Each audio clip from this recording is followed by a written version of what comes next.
கர்த்தரும் இரட்சகருமாகிய இயேசு கிறிஸ்துவின் நாமத்திலே இயேசுவின் இளைப்பாறுதல் ஊழியத்தின் சார்பாக இந்த தொலைக்காட்சி வாயிலாய் உங்களை சந்திப்பதிலே மிகுந்த சந்தோஷம் அடைகிறேன். இந்த நாளிலும் கர்த்தர் எமக்கு ஏவுதலாய் தந்த வேத வசனம் என்னவென்றால், அப்போஸ்தலர் 2ஆம் அதிகாரம் 25ஆம் வசனம். அவரை குறித்து தாவீது, கர்த்தரை எப்பொழுதும் எனக்கு முன்பாக நிறுத்தி நோக்கி கொண்டு இருக்கிறேன், நான் அசைக்கப்படாதபடி அவர் என் வலது பரிசத்தில் இருக்கிறார் என்று தாவீது சொன்னதை பேதுரு எடுத்து உரைக்கிறதை நாம் பார்க்கிறோம். எதற்காக தாவீது தன்னை அசைக்கப்படாதபடி அவர் வலது பரிசத்தில் நிற்கிறார் என்று சொல்கிறார் என்று பார்த்தோமானால், அவர் கர்த்தரை எப்பொழுதும் முன்பாக வைத்திருக்கிறார். அதே தான் இயேசு கிறிஸ்து பிதாவின் சித்தத்தை செய்வதை போஜனமாய் கொண்டு அவரை மற்றும் அந்த நோக்கத்தை விட்டு விலகாதபடி, இடப்புறம் வலப்புறம் சாயாதபடி முன்பாக நிறுத்தினார். தன் நினைவெல்லாம் பிதாவின் சித்தத்தை நிறைவேற்றுவதாய் இருந்தது. அதை முன்பாக நிறுத்தி அதை செய்வதிலே நோக்கமாக இருந்தார். அதனால தான் மரணமானது அவரை கெட்டி போடவில்லை. அவர் மீது விழுந்த கெட்டுகளை அவர் அவிழ்த்துவிட்டு மரணத்தை ஜெயமாய் விழுங்கினார். அதனால தான் அந்த பிரேத செயலை மாத்திரம் அந்த குகைகளை கடந்ததை நாம் பார்க்க முடிகிறது. அவர் உயிரோடு எழுந்தார். ஆனால் ஏதொன்றும் அவரை கெட்டி போடவில்லை, கெட்டி போட முடியவில்லை. அப்போது அதுதான் தாவீது சொல்றார், அவர் வலது பக்கத்தில் இருந்தால் போதும், அவர் வலது பரிசத்தில் இருக்கிறபடினாலே நாம் அசைக்கப்படுவதில்லை. அதற்கு ஒன்று, நாம் எப்பொழுதும் கர்த்தரை முன்பாக வைக்கிற ஒரு அனுபவம் நமக்குள் இருக்க வேண்டும். அதுதான் தாவீதிடத்தில் நாம் கற்றுக்கொள்ளுவது. அதுதான் இயேசு கிறிஸ்து பிதாவின் சித்தத்தை முன்பாக வைத்தார், நிறுத்தினார், நிறுத்தி அதை தான் செயலாற்றினார். அதனால்தான் ஜெயத்தை காண முடிந்தது. மரணத்தை வென்றதை நாம் பார்க்கிறோம். மரணமானது மனிதனை பயத்தையும் திகழையும் கொண்டு வர்றது தான். மரணம் என்பது ஒரு மனிதனுக்கு முடிவு என்று நாம் எண்ணிக்கொண்டு இருக்கிறோம். பிறந்த ஒவ்வொருவரும் மரணத்தை ருசி பார்த்தே தீர வேண்டும் என்பது அது நிச்சயம். அது எப்பொழுது வரும் யாராலும் கணக்கிட்டு சொல்ல முடியாது. அந்த முடிவை நாம் காண்போம், ஆனால் எப்பொழுது என்பது யாராலையும் குறிப்பிட்டு சொல்ல முடியாது. எந்த நாளிகையில் நாம் மறிக்க போகிறோம் என்பதை புரிந்து கொள்ளவே முடியாது. சிலர் வியாதிப்பட்டு மரணம் அடைகிறார்கள், சிலர் விபத்தில் மரணம் அடைகிறார்கள், சிலர் எதிர்பாராத வகையில் என்னென்னமோ காரியங்கள். இந்த நாட்களிலே சிறு பிள்ளைகளிலிருந்து முதியோர் வரை வாழ்ந்து கொண்டிருக்கிற ஜனங்கள் எப்பொழுது அவர்கள் மாண்டு போவார்கள் என்பது ஒருவராலும் சொல்லக்கூடாதாயிற்று. அப்படிப்பட்ட ஒரு வாழ்க்கை தான் நாம் வாழ்ந்து கொண்டு இருக்கிறோம். ஆனால் அந்த மரணம் என்பது ஒரு நாள் சம்பவிக்கும் என்பது அனைவரும் அறிந்து இருக்கிறோம். பிறந்தவர்கள் மரணத்தை தழுவ வேண்டும். ஆனால் அந்த மரணத்தையே முடிவு என்று பிசாசு வைத்ததை கர்த்தராகிய இயேசு கிறிஸ்து அந்த மரணத்தை வென்று அது வழியாக நமக்கு ஒரு வழியை உண்டு பண்ணினவர். அதனால தான் சொல்கிறார், நானே வழியும் சத்தியமும் ஜீவனுமாய் இருக்கிறேன் என்று. அந்த வழியில் நாம் போகிறவர்களாய் நாம் காணப்பட வேண்டும். கர்த்தர் நமக்காக வாசலை திறந்திருக்கிறார். மரணங்கிற முடிவை தொடக்கமாய் மாற்றியிருக்கிறார். ஒருவேளை இந்த மாமிசத்தின் வாழ்க்கை மரணத்தினால் முடியலாம். இந்த மாமிசத்தில் வாழும் பொழுதே ஆவிக்குரிய வாழ்வை நாம் பெற்றிருந்தோமானால், இந்த மரணம் வெறும் மண்ணான சரீரத்துக்கு மாத்திரம்தான். ஆவியோ உயிரடைகிறது. மரித்த பிறகு நமக்கு கொடுக்கப்பட்ட முத்திரையாக கொடுக்கப்பட்ட பரிசுத்த ஆவியானவர் மீட்கும் நாட்களுக்கென்று நம்மோடு கூட செயலாற்றி கொண்டு இருக்கிறார். ஒவ்வொருவருக்குள்ளும் இந்த பரிசுத்த ஆவியானவர் அந்த முடிவு காலத்தில் நமக்கு முத்திரையாய் எதற்காக கொடுக்கப்பட்டிருக்கின்றால், மீட்கும் நாள், மரித்த பிறகு உயிர்த்தெழுந்தும் நாளில் நித்திய ஜீவனை அடைவதற்கு நம்மை கொண்டு சேர்க்க அந்த ஆவியானவர் நமக்குள் கிரியை செய்து கொண்டிருக்கிறார். எனவே இயேசு மரணமானது கெட்டி போடவில்லை. நம்முடைய வாழ்க்கையில் அநேகர் கெட்டுகளிலே அகப்பட்டு கொண்டு இருக்கிறார்கள். பாவ கெட்டுகள், இந்த பாவத்தினால் வந்த வியாதிகள், இந்த வியாதினால் கெட்டப்பட்டு அதிலிருந்து விடுதலாக்கப்படாமல் போராடி கொண்டிருக்கிறவர்கள், 38 வருடமாய் வியாதியோடு படுக்கையில் இருந்த மனிதனை இயேசு கிறிஸ்து விடித்து ஒன்றுதான் மீண்டும் அவருக்கு உணர்த்துகிறதை நாம் பார்க்குறோம்.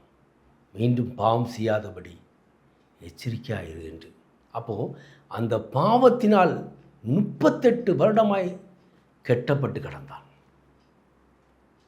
அவனை சுகப்படுத்த ஒருவராலும் முடியாமல் போயிட்டு, இயலாமல் போயிட்டு, பெதஸ்தா குளத்தண்டையில் யாராவது தூதர்கள் கலக்கும் பொழுது முதலாவது நமக்கு உதவி செய்ய மாட்டார்களா என்று காத்து காத்து 38 வருடமாய் அங்கே படுத்து கிடந்த மனிதன்தான். ஆனால் இயேசு கிறிஸ்து அருகில் வந்து அவன் படுக்கையை எடுத்துக்கொண்டு நட என்று சொல்லும்போது எடுத்து நடந்தான். அது வேதத்திலே நாம் பார்க்குறோம். ஆனால் ஆலயத்தில் மீண்டும் பார்க்கும் பொழுது சொல்கிறார், நீ மீண்டும் பாவம் செய்யாதபடி எச்சரிக்கையார். காரணம், பாவத்தினாலே வந்த அந்த வியாதி இருக்கிற அந்த படுக்கையை கர்த்தர் எடுத்து போட்டு விட்டார். ஆனால் மீண்டும் பாவம் செய்து கெட்டுக்குள் போகாதபடி எச்சரிக்கையாயிரு என்று சொல்கிறதை நாம் பார்க்குறோம். அநேகர் விடுதலை ஆக்கப்பட்டு விட்டார்கள். பாவத்திலிருந்து மனம் திரும்பி இருக்கிறார்கள். சுகவீனத்திலிருந்து சுகப்பெற்றிருக்கிறார்கள். ஆனால் சுகம் பட்ட பிறகு மீண்டும் பாவத்துக்கு போனோமானால் நாமே நமக்கு கெட்டுக்குள்ளாக விழுகிறது போல செயல்பட்டு கொண்டு இருக்கிறோம். அதனால் வியாதி வருவது வெறும் பாவத்தினாலே அப்படின்னு சொல்ல முடியாது.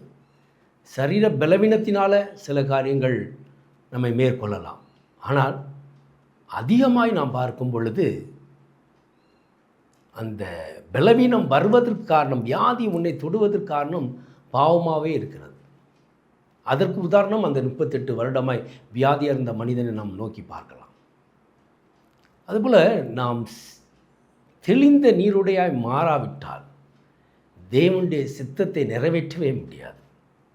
நீ அசைக்கப்படாமல் நிலைத்திருக்க வேண்டுமா? நீ கர்த்தரை நோக்கி பார்க்கிற ஒரு அனுபவம் இருக்க வேண்டும். கர்த்தர் உன் வலது பக்கத்தில் நிழலாயிருக்கிறார். அவர் உன் வலது பர்சத்தில் இருந்தால் நீ அசைக்கப்படாதபடி கர்த்தர் பாதுகாத்துக் கொள்வார். அதற்கு அவரை நோக்கி பார்க்கிற ஒரு அனுபவம். அவர் சகலத்தையும் செய்ய வல்லவராயிருக்கிறார். மருந்துகளினாலே பலன் உண்டு. அது வியாதியாய் பலவீனமாய் சரீரத்தில் நமக்கு இயலாமையினால் உறுப்புகளுடைய செயலாட்டுகள் குன்றுபட்டதுனால, குன்றி போனதுனால பலவீனம் வந்திருக்கலாம். அது மருந்தினால் சீர்படுத்த முடியும். ஆனால் அநேக நேரங்களில் நாம் செய்கிற பாவத்தினாலும் பலவீனப்படுகிறோம். வியாதி வருகிறது, பாடுகளை அனுபவிக்கிறோம், நெருக்கத்தில் அகப்பட்டு கொள்கிறோம், விடுவிப்பார் யாரும் இல்லை என்று புலம்பிக் கொண்டு இருக்கிறோம்.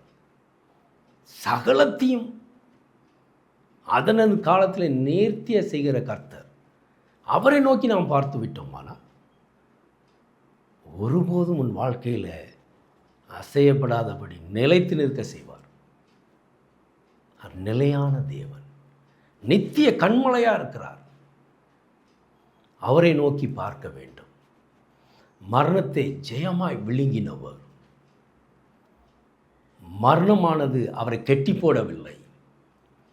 மரணமானது தேவனுடைய சித்தத்தை, பிதாவின் சித்தத்தை செய்ய விடாதபடி அவரை கெட்டி போடவில்லை.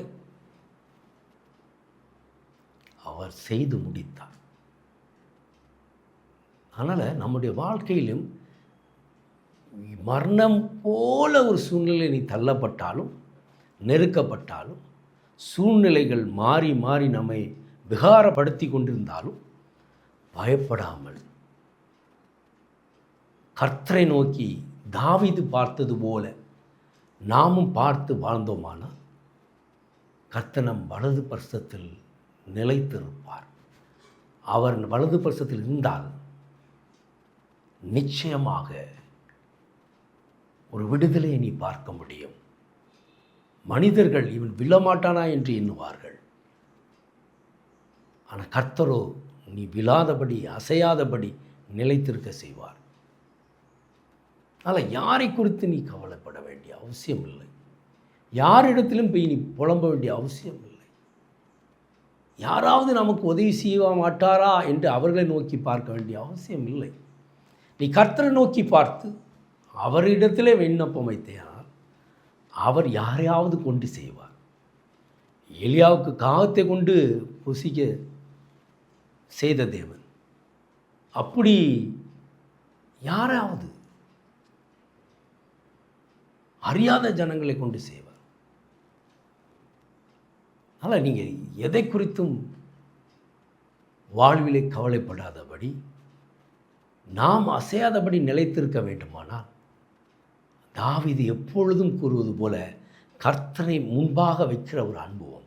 எதை செய்தாலும் கர்த்தரை முன்பாக வைப்பது என்பது என்ன என்று பார்த்தோமானால் கர்த்தரை எதை தொடங்கினாலும் கர்த்தருடைய நாமத்தினாலே ஜெபித்து தொடங்குவது. அதுதான் கர்த்தரை முன்பாக வைப்பது. அப்படி கர்த்தரை முன்பாக வைப்பது நமக்கு பலனாக இருக்கிறது, அரணாக இருக்கிறது, பாதுகாப்பாக இருக்கிறது. அதை அறிந்து அவர் நாமத்தை உயர்த்த வேண்டும். எதை செய்தாலும் முதலாவது தேவனை மேன்மைப்படுத்த வேண்டும், கர்த்தரை மகிமைப்படுத்த வேண்டும், கர்த்தரை உயர்த்த வேண்டும், முன்பாக வைக்க வேண்டும், அவரை நோக்கி பார்க்க வேண்டும். அப்படி நாம் இருந்தோமானால் நாம் அசையாதபடி நிலைத்திருக்கும்படி செய்வார். மரணமே நேரிட்டாலும் அவருடைய அன்பை விட்டு பிரிக்க மாட்டாது என்று பவுல் சொன்னது போல ஜீவனானாலும் மரணமானாலும் அவருடைய அன்பை விட்டு பிரிக்க மாட்டாது. எது நடந்தாலும் சரி அவரிலே நிலைத்திருக்க வேண்டும், அவரை நோக்கி பார்க்க வேண்டும், அவரை எப்பொழுதும் முன்பாக வைக்க வேண்டும். நம் வாழ்க்கையில் எந்த சூழ்நிலையும் அசையாதபடி நிலைத்திருக்க செய்வார். எனவே அதுதான் பேதுரு அங்கே பரிசேயர்களுக்கு மத்தியில் அற்புதத்தை கண்டவர்கள், புலம்பினவர்கள், அந்த பெந்தகோஸ் நாட்களிலே மேல் மாடியில் கூடியிருந்த 120 பேர் மீதும் ஊற்றப்பட்டது அபிஷேகத்தின் அனலையும் ஆவியானவருடைய வெளிப்பாடுகளையும் கண்டு பயந்தவர்கள் மத்தியில் யோவேல் தீர்க்கதரிசி சொன்னதை உணர்த்தினது மாத்திரம் அல்ல, ஆவியை எல்லோர் மீதும் ஊற்றுவார் என்கிற கடைசி காலத்தின் தீர்க்க தரிசனத்தையும் சொல்லி தாவீது என்ன செய்தார் என்பதையும் அவர்களுக்கு உணர்த்தினதை நாம் அங்கே பார்க்க முடிகிறது. எனவே நாம் தான் சாட்சி. நாம் நிலைத்திருப்பதை பார்த்துதான் பிறர் கர்த்தர் யார் என்பதை அறிந்து கொள்ள முடியும். நல்ல சாட்சி உள்ள ஒரு வாழ்க்கை வாழ கற்றுக்கொள்ள வேண்டும். தாவீது யாரை நோக்கி பார்த்தான், யாரை முன்பாக வைத்தான் என்பதை புரிந்து அறிந்து செயல்படுவோம். கர்த்தர் நிச்சயமாய் நம் வலது பரிசத்தில் நிலைத்திருப்பார். என்னோடு இணைந்து ஜெபிங்கள். கர்த்தர் அற்புதமாய் நம்மை நடத்துவாராக. அன்பின் பிதாவே, உம்மை நோக்கி எங்கள் கண்களை ஏறெடுக்கிறோம் அப்பா. நாங்கள் அசைக்கப்படாதபடி நீர் எங்கள் வலது பரிசத்தில் வீற்றிருக்கிறபடினாலே சோத்திரம் அப்பா. நாங்கள் எப்பொழுதும் உம்மை முன்பாக வைத்து அப்பா ஜெபிக்கிறவர்களாய் எங்களை மாற்றும். உண்மையே மேன்மைப்படுத்தும்படி உம்மை நோக்கியே காத்திருக்கிறவர்களாய் எங்களை மாற்றுவேராக. மனிதர்கள் அல்ல, மனிதர்களை நம்புவதை காட்டிலும் கர்த்தரின் பேரில் பற்றுதலாய் இருப்பது நலம் என்று வேதம் சொல்லுகிறது. பிரபுகளை நம்புவதை பார்க்கிலும் கர்த்தர் பேரில் பற்றுதலாய் இருப்பது நலம் என்று வேதம் சொல்லுகிறது. அப்படியாக உண்மையை நம்பி இருக்கிறவர்களாய் எங்களை மாற்றும். என்னோடு இணைந்து ஜெபிக்கிற ஒவ்வொரு பிள்ளைகளையும் உடைய கரங்களில் ஒப்பு கொடுக்குறேன். இந்த சத்தம் துணிக்கிற இடமெல்லாம் கர்த்தருடைய வல்லமை வெளிப்படுவதாக. யார் யாரெல்லாம் மரண கெட்டிலே பயந்து இருக்கிறார்களோ, இயேசுவை மரணம் கெட்டி போடாதபடி அவருடைய பிள்ளைகள் மீதும் கர்த்தருடைய அதே வல்லமை வர்ஷிக்க செய்வாரா. எல்லா மரண கெட்டுகளும் அவிழ்க்கப்படுவதா, வியாதியின் கெட்டுகள் அறுக்கப்படுவதா.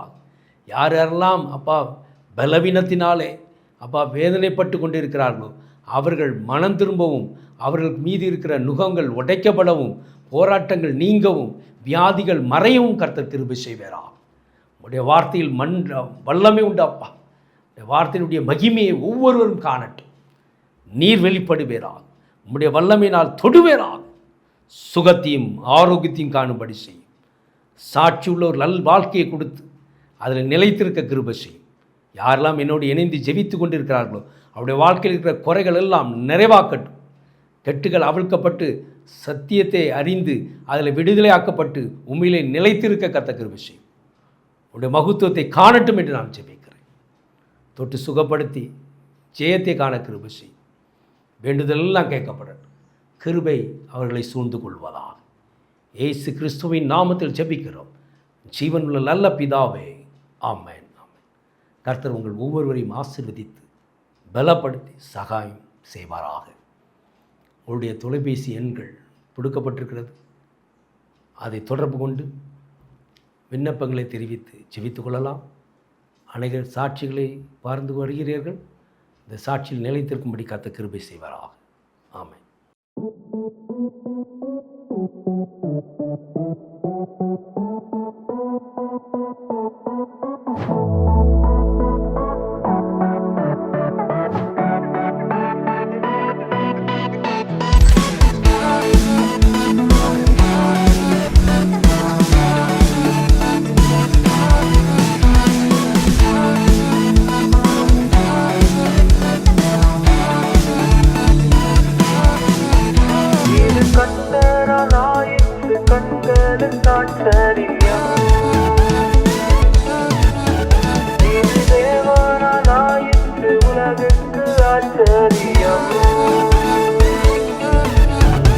இது கர்த்தராலாயிற்று கண்களுக்கு ஆச்சரியம். இது தேவனாலாயிற்று உலகுக்கு ஆச்சரியம்.